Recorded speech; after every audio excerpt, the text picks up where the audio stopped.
I have grandchildren that have walked that way many times, and I just think, what if that happened when I was with one of my grandchildren or something? Robin Laidman lives in the neighborhood right behind the plaza where the shooting took place last night, and she heard the gunshots. I thought it was firecrackers somebody was throwing, but then I realized later I heard a lot of yelling and some screaming. I said, oh my God, that's not firecrackers. It was around 7:30 last night. Police say shots rang out in a parking lot by this restaurant located on 288 Mud Street. 3 individuals were the victims of a targeted shooting.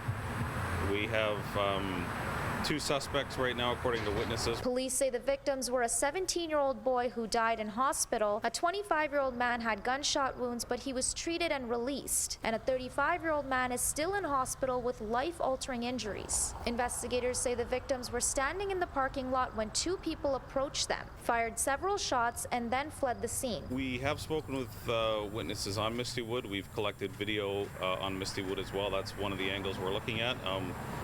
We believe, or we know, that the 2 did flee northbound. Where exactly they went once they got back to a vehicle, there was a vehicle there, is still undetermined at this time. Pieces of clothing and shoes were found at the scene, but police wouldn't say who they belonged to. Forensic investigators were seen searching nearby today. People living in the area in this apartment building behind the scene, as well as this neighborhood, say something like this hasn't happened before. Oh yeah, definitely surprised.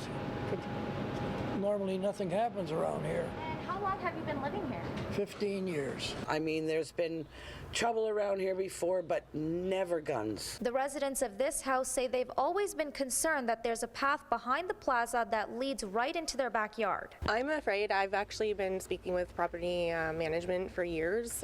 For some reason, they won't provide us a back fence. But my concern obviously is with my children, and I've been fighting for that, and hopefully now they'll take it serious. These pictures were taken right after the shooting by a resident that lives in the same neighborhood. We've blurred the victims on the ground who were being treated by first responders. Police say the 3 victims were related but wouldn't tell us how and have yet to release any names.